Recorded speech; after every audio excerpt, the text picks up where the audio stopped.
À travers les siècles, d'innombrables navires de toutes sortes se sont échoués au fond des mers, en entraînant avec eux tous leurs secrets. On recense à ce jour plusieurs dizaines de milliers d'épaves qui reposent au fond des océans. La recherche de ces épaves est fascinante pour l'homme qui peut replonger dans son passé. Certaines épaves qui reposent dans les fonds marins ont été retrouvées dans un état de conservation étonnant. Toutes les épaves qui sont situées dans les eaux territoriales d'un pays tombent sous sa loi. Également, de nouvelles lois internationales ont établi que tout navire avec des valeurs historiques et scientifiques revenait au pays à laquelle ils avaient appartenu. Depuis les dernières décennies, de nouvelles technologies ont été d'un précieux secours pour les explorateurs qui tentent de repousser sans cesse les limites. Dans les années 50 ou 60, personne n'aurait pu imaginer que Robert Ballard puisse un jour retrouver le Titanic. Cet exploit a été réalisé en 1985. Des photos fascinantes de l'épave ont depuis fait le tour du monde pour notre plus grand plaisir. Depuis ce temps, de nouvelles découvertes n'ont cessé de nous surprendre.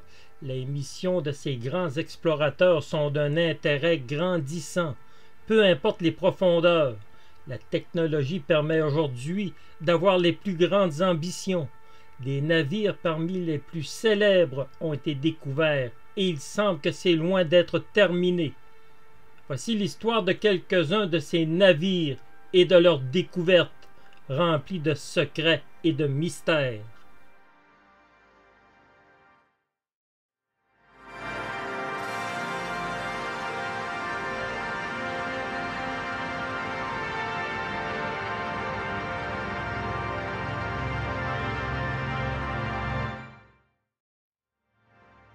Le Marie Rose était un navire de guerre de la marine royale d'Angleterre pour Henri VIII. Sa construction s'est déroulée à Portsmouth et s'est échelonnée de 1509 à 1511. Le Marie Rose était un navire de type Carac qui mesurait 32 mètres sur sa longueur et 11 mètres sur sa largeur. Il avait une étonnante capacité d'embarquement qui pouvait atteindre 500 personnes. Il était un véritable guerrier avec 91 canons qui pouvaient lui permettre des tirs de longue distance. Le Marie Rose était le navire le plus redoutable de la flotte anglaise. Tous les pays ennemis qu'il avait rencontrés en mer en avaient payé chèrement le prix. Le Carac a prouvé sa valeur à plusieurs reprises, notamment dans les guerres face aux Français ou les guerres d'Italie. Il était d'une redoutable efficacité pour la défense des côtes anglaises. En résumé, le Marie Rose était le fleuron et l'emblème de la puissance maritime anglaise. De 1511 à 1545, il a été sans faille, avec une renommée d'invincibilité. Mais comme toute bonne chose a une fin, celle du Marie Rose surviendra en 1545, après 33 années de loyaux services.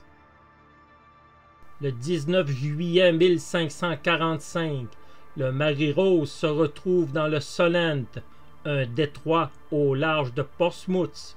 Une bataille navale est engagée contre la flotte française. Pendant le combat, lors d'une manœuvre de contournement, le navire a commencé à pencher dangereusement, ce qui a permis à l'eau de pénétrer par les sabords. Rapidement, La situation est devenue sans issue pour l'équipage.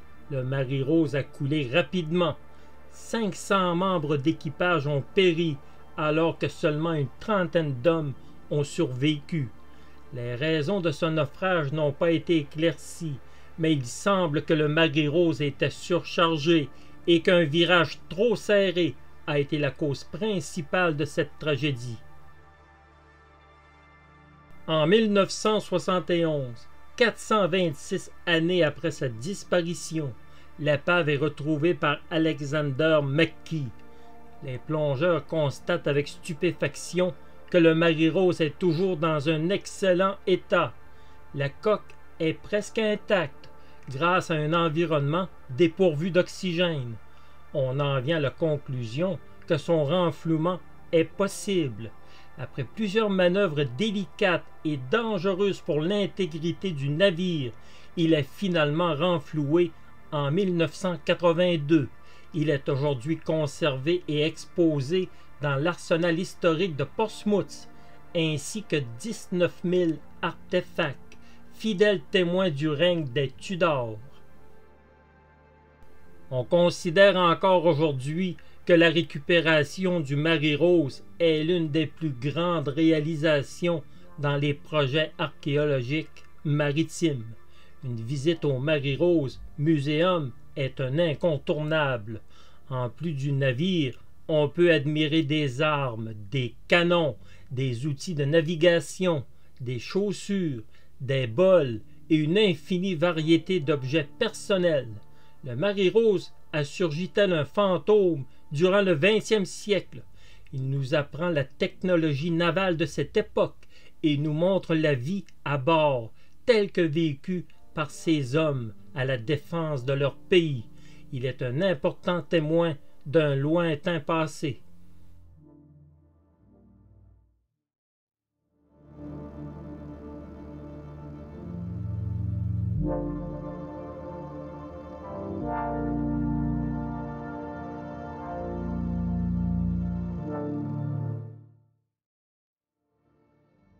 Le HMS Britannic était un immense paquebot transatlantique qui appartenait à la compagnie White Star Line.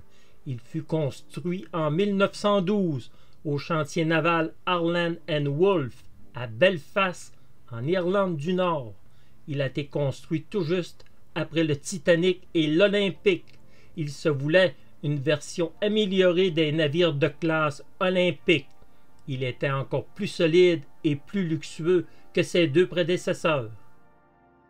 Le Britannique mesurait 269 mètres sur sa longueur par 28 mètres sur sa largeur. Il possédait une puissance de 65 000 chevaux vapeur. À son maximum, il pouvait atteindre une vitesse de 45 km/h. Il possédait 10 ponts et pouvait embarquer 2579 passagers. Il avait été prévu pour 3 classes différentes, ce qui était la coutume à l'époque. Lancé en 1914, le grand navire était destiné aux grandes traversées transatlantiques, mais il n'eut jamais la chance de traverser l'océan. Au déclenchement de la Première Guerre mondiale, le gouvernement britannique le réquisitionna pour le transformer en navire hospitalier. On le modifia par la suite pour qu'il puisse transporter des blessés de guerre. Il possédait à son bord tous les équipements médicaux de l'époque. Le 14 novembre 1916, le Britannique navigue dans la mer Égée, entre les îles grecques, avec plus de 1000 personnes à son bord, des blessés, des membres d'équipage et le personnel médical. La mer Égée est dangereuse. Les Allemands ont déposé plusieurs mines de forte intensité, capables de détruire un navire. À 8h12, une forte explosion retentit. Le paquebot a frappé une mine sur le côté tribord, près de la salle des machines. L'explosion a endommagé sérieusement la coque. D'autres explosions se font entendre. Le Britannique est d'ores et déjà condamné. La salle des machines cesse de fonctionner. Le capitaine Barton donne l'ordre d'évacuer le navire. La White Star a appris de la tragédie du Titanic. Cette fois-ci, les canaux de sauvetage sont en quantité suffisante pour sauver tout le monde. Les coupes-étanches du Britannique ralentissent son naufrage.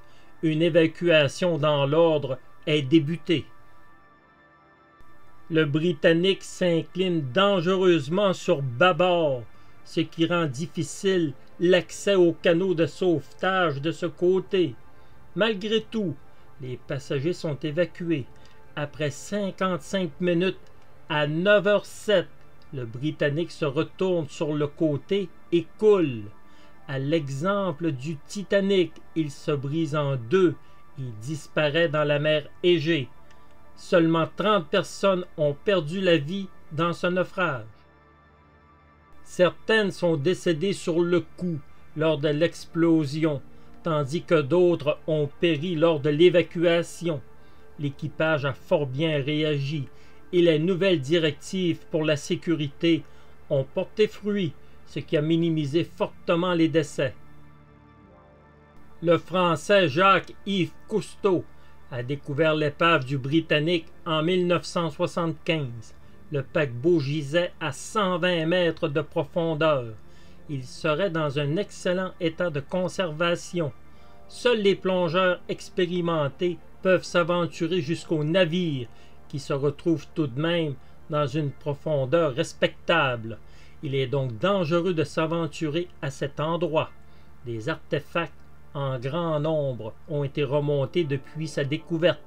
Le Britannique avait été conçu pour les croisières transatlantiques, comme son grand frère le Titanic. La guerre le détournera de sa vocation première pour devenir un hôpital flottant. Malheureusement, il connaîtra le même sort que son prédécesseur.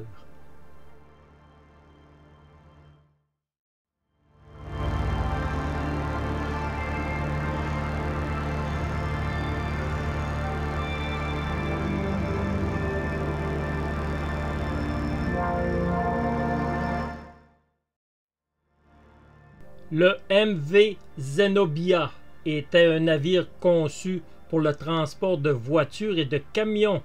Il était ce qu'on appelle communément un roulier. Il pouvait aussi transporter des passagers. Il a été construit au chantier naval suédois Götaverken Arendal à Gothenburg. Son lancement a eu lieu le 19 décembre 1979 et il a été mis en service en 1980. Ce grand ferry, qui était la propriété de la Zenobia Shipping Company, mesurait 172 mètres de longueur. Il avait une impressionnante capacité. Il pouvait transporter 600 véhicules et 150 camions et 1000 passagers. Le Zenobia possédait 2 ponts. 2 moteurs diesel lui permettaient d'atteindre une vitesse de 33 km/h. Sa vocation première était de relier 2 ports à Chypre, soit le Lamaka et Limassol, vers d'autres lieux de la Méditerranée. Le Zenobia était à cette époque l'un des plus grands ferries. Il était le résultat d'un projet des plus ambitieux. Il était des plus modernes et on comptait sur lui pour le transport maritime entre la Grèce, l'Italie et Chypre. Tout s'annonçait très bien pour un transport fiable, en grande quantité, et le confort des passagers était assuré. Malheureusement, le MV Zenobia connaîtra des débuts difficiles. Dès son lancement, le Zenobia rencontrait des problèmes avec son système de stabilité. Les premières traversées ont été des plus difficiles, surtout quand il était partiellement chargé. Le ferry avait tendance à s'incliner et il avait fallu lui apporter des modifications. Il semblait alors que le Zenobia souffrait de problèmes de conception. Le 14 février 1980, il passe à un cheveu de chavirer. 75 personnes sont à son bord, ainsi que des camions et des véhicules, alors qu'il traverse par mauvais temps le détroit de Cythère. une forte vague lui fait prendre un gîte de 35 degrés, alors qu'une deuxième vague le pousse jusqu'à 40 degrés de gîte. Les camions et les remorques sur le bateau glissent sur un côté. Le navire est incapable de rétablir sa stabilité. On constate que l'eau commence à envahir les compartiments de ballast. Malgré tous les efforts de l'équipage, les problèmes se poursuivent et l'inclinaison est toujours de 40 degrés. Les autorités maritimes sont alertées. On évacue des passagers vers d'autres navires. Le Zenobia continue de prendre l'eau. Il est menacé de sombrer. Le capitaine prend par la suite la décision de retourner vers son point de départ, l'Hamaka, à Chypre. La situation devient intenable. L'équipage est en danger. Le capitaine réussit à ramener son navire jusqu'au port de Volos, mais le navire est mal en point.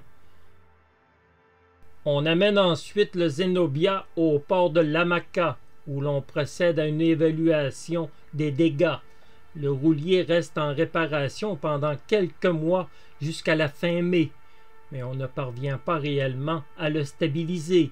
Les défauts de conception semblent n'avoir aucune solution viable. Finalement, le 30 mai 1980, on croit avoir solutionné ces problèmes. Le MV Zenobia reprend du service. Il quitte le port de l'Hamaka. Ce que l'équipage ne sait pas, c'est que le ferry a toujours ses problèmes de stabilité. Le système de ballastage ne fonctionne pas correctement. Les gens à bord courent un risque immense en prenant la mer à bord de ce navire maudit.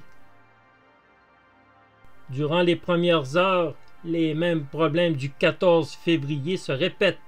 Le Zenobia s'incline avec un chargement mal réparti et un ballastage défectueux qui est essentiel à la stabilité du navire. Le 1er juin, le Zenobia fait demi-tour et tente de revenir au port de l'Hamaka. Cette fois-ci, la situation est encore plus grave. Le Zenobia prend l'eau dans les réservoirs de ballast. Les autorités maritimes sont une fois de plus alertées. Les équipes de secours viennent évacuer les passagers. Le navire, quant à lui, est encore à plusieurs kilomètres de la côte. Le 4 juin, l'équipage est évacué du Zenobia. 12 membres d'équipage demeurent à son bord. Le navire est proche de la côte. L'évacuation se passe bien et aucune victime n'est à déplorer dans ce qui semble être les derniers moments du Zenobia. Plusieurs tentatives de remorquage rencontrent un échec. Le grand ferry est trop incliné et beaucoup trop endommagé. Il est perdu. Les autorités renoncent à le sauver. Le 15 juin 1980, le Zenobia coule au large de l'Hamaka, à 10 km du port. Il se retrouve à seulement 42 mètres de profondeur. Il est aujourd'hui l'un des sites de plongée les plus populaires au monde. Il est dans un excellent état de conservation. Il est entendu aujourd'hui que ce navire aurait pu être sauvé avec de la compétence et de bonnes réparations. D'excellentes photographies nous révèlent ce fameux ferry maudit des dieux avec des véhicules au fond des eaux. L'histoire du Zenobia demeure célèbre de par ses aventures, mais certainement pas pour sa mauvaise conception et l'irresponsabilité de la Zenobia Shipping Company.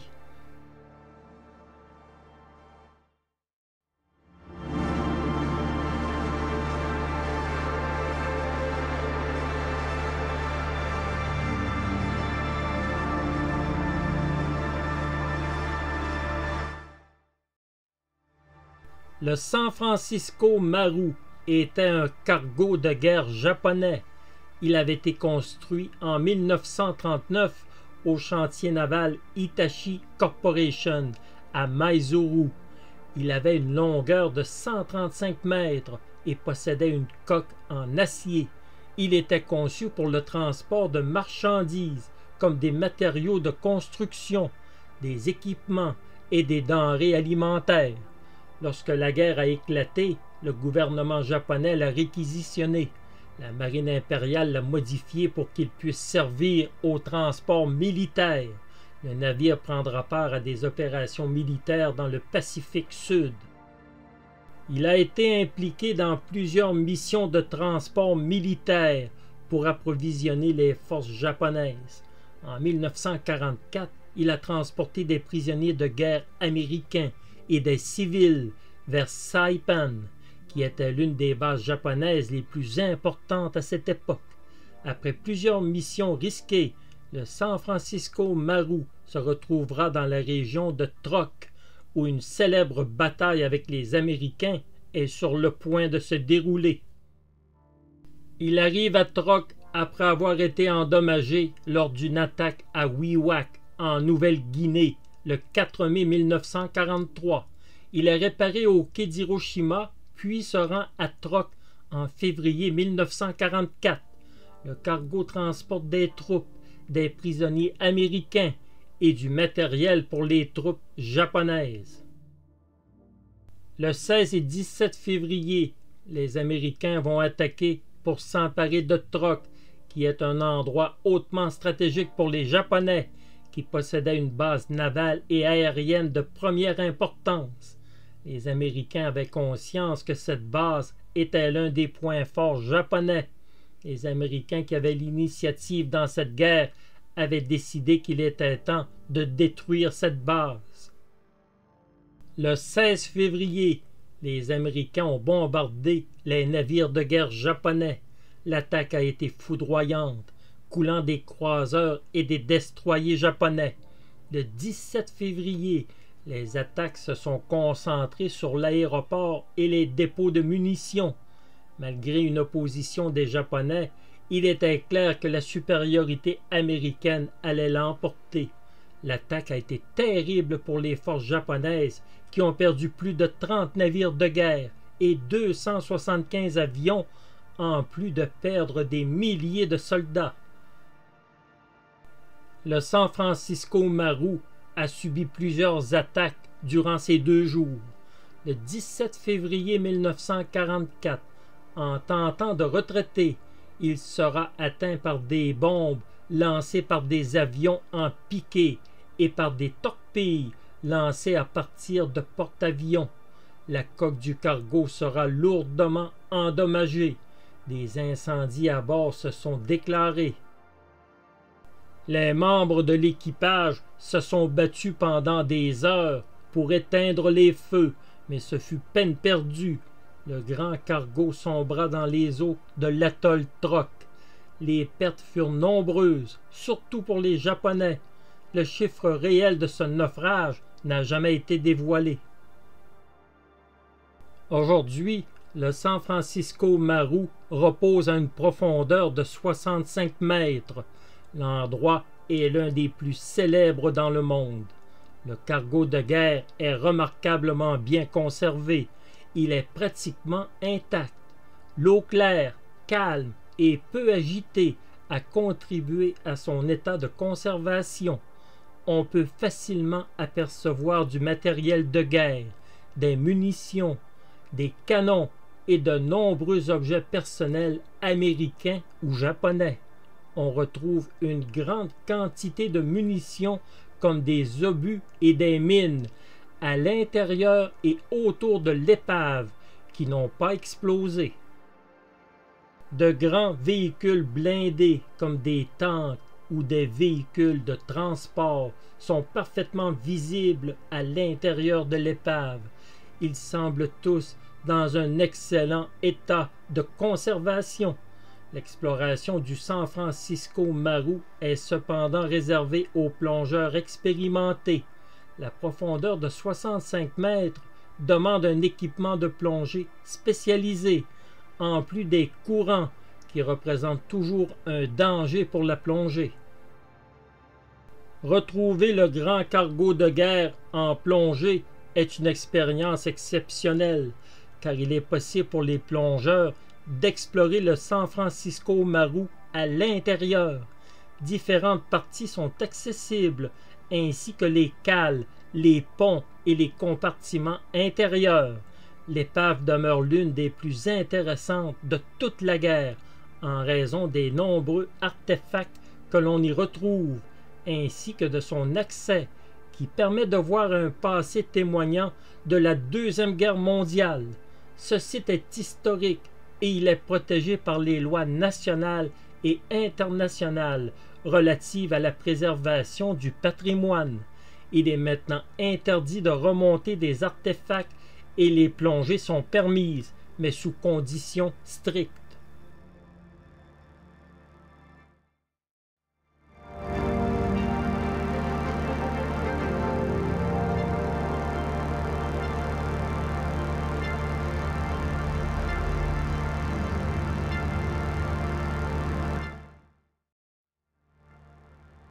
Le USS Johnston était un destroyer de la marine américaine pendant la Deuxième Guerre mondiale. Il a été mis en service en 1943.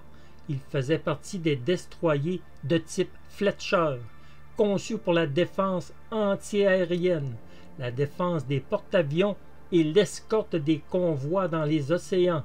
Ce navire mesurait 115 mètres de longueur par 12 mètres de largeur. Il était propulsé par 4 chaudières qui alimentaient 2 grosses turbines. Il développait 60 000 chevaux vapeur et pouvait atteindre l'impressionnante vitesse de 65 km/h. Le USS Johnston a participé à de nombreuses batailles dans le Pacifique, que ce soit aux îles Gilbert, aux îles Marshall ou aux îles Mariannes. Il jouera un rôle capital dans la fameuse bataille de Leyte en octobre 1944. Cette bataille est l'une des plus importantes de la guerre, car elle a marqué le début de la libération des Philippines. Son implication dans la bataille de Leyte demeure l'une des plus historiques de toute la Deuxième Guerre mondiale. La bravoure de cet équipage demeure légendaire. Le 25 octobre 1944, des porte-avions et des destroyers américains ont été envoyés pour contrer une attaque japonaise qui durait depuis le 23 octobre 1944 sur l'île de Leyte.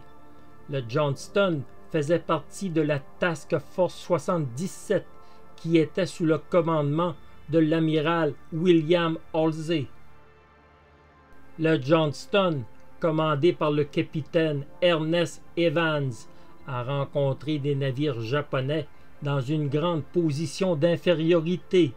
Des croiseurs et des cuirassés l'ont immédiatement mis à mal dans une bataille que personne n'a oubliée. Le Johnston a choisi d'attaquer en utilisant des torpilles et des tirs de canon pour tenter de surprendre la flotte japonaise. Des dégâts importants ont été infligés aux cuirassés japonais, mais en revanche, le Johnston avait lui aussi été atteint et se retrouvait lourdement endommagé. Des tirs de canon avaient causé des explosions successives aux destroyers américains. Les pertes étaient déjà énormes et tout semblait perdu, mais contre toute attente, le USS Johnston a continué d'attaquer malgré une situation critique. À bout de ressources, les membres d'équipage ne pouvant plus manœuvrer le navire, le destroyer a cessé de se battre et il a coulé à 10h45 le 25 octobre 1944. 186 pertes de vie sur 327 ont été déplorées, y compris le capitaine Ernest Evans, tué au cours de l'attaque. L'héroïsme de cet équipage est commémoré dans l'histoire navale américaine. Il est reconnu comme l'un des plus grands moments de toute la guerre. Ernest Evans a été décoré de la médaille d'honneur de façon posthume. Les chances de victoire du Johnston étaient impossibles devant le nombre de navires japonais, mais Evans et ses hommes n'ont jamais reculé. Leur courage ne sera jamais oublié.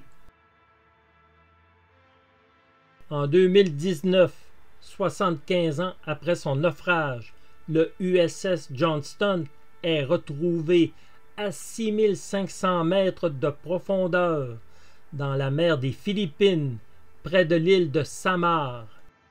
Une équipe de chercheurs sous la direction de Victor Vescovo sont ceux qui revendiquent cette découverte. Des sous-marins de haute technologie pour explorer les fonds marins ont été utilisés.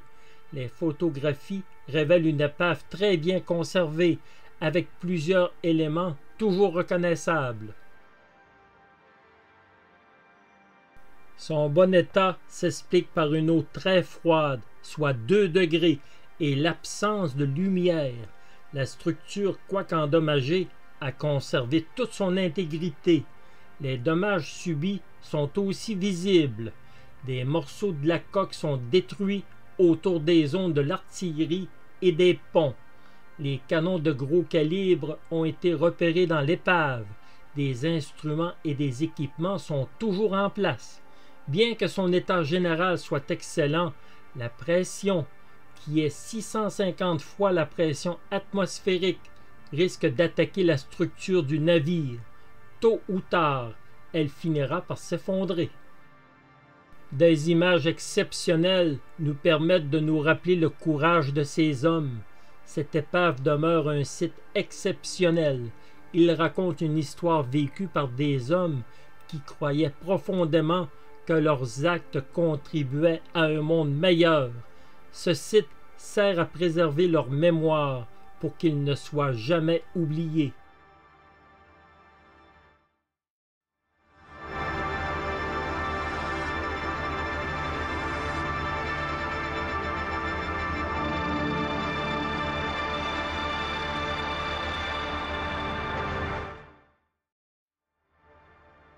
L'Akitsushima était un transporteur d'hydravions japonais lors de la Seconde Guerre mondiale.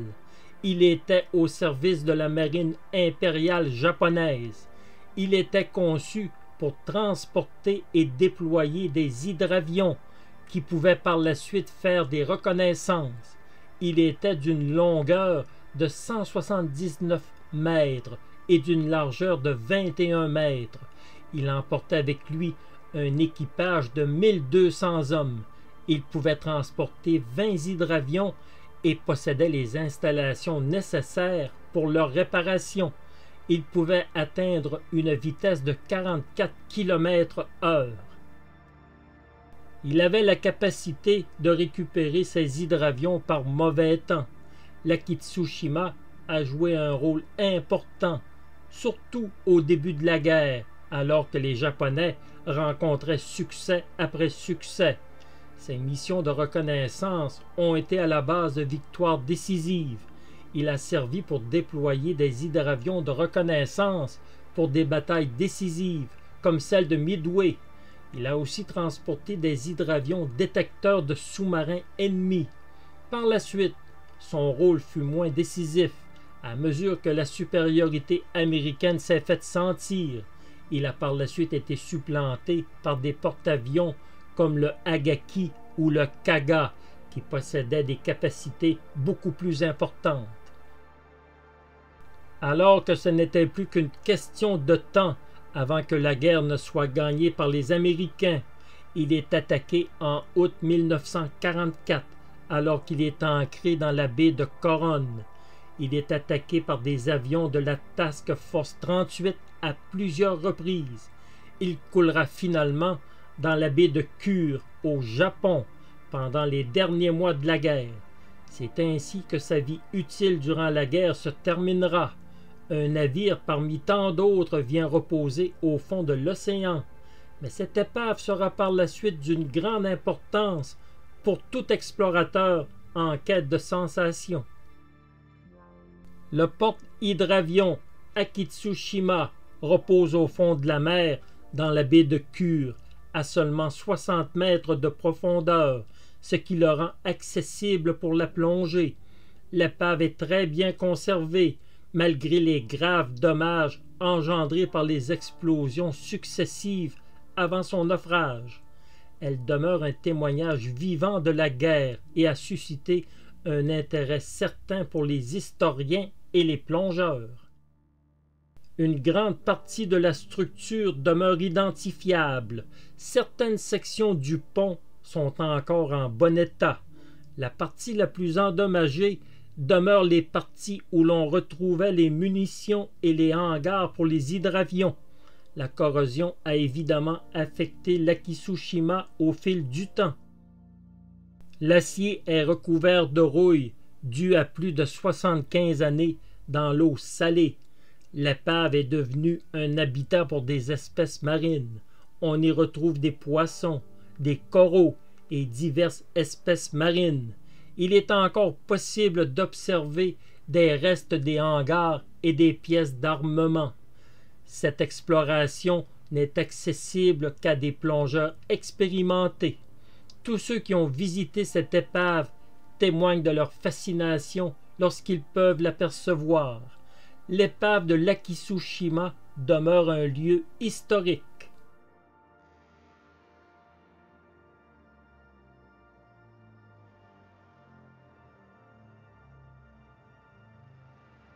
Des navires de toutes les époques, grands ou petits, ont connu des fins tragiques. Certains étaient dédiés au transport de passagers en vacances, ayant l'intention de s'offrir du bon temps dans le confort et le luxe. D'autres avaient la vocation d'explorer des endroits inconnus de l'homme, qui a toujours eu le désir de se surpasser. D'autres navires avaient pour mission d'être en guerre, à la défense de leur pays, n'écoutant que leur courage dans de difficiles missions. Ces navires ont tous connu le même destin. Ils ont été emportés au fond des mers par des éléments sauvages qui ne donnaient aucune chance. L'erreur humaine a parfois scellé le sort de centaines de personnes qui ne pouvaient se douter d'une fin aussi cruelle. Enfin, des navires de guerre ont été coulés dans des guerres innombrables où des milliers de combattants ont perdu la vie en mer. Aujourd'hui, ces épaves sont retrouvées pour nous rappeler un passé qui ne doit pas être oublié.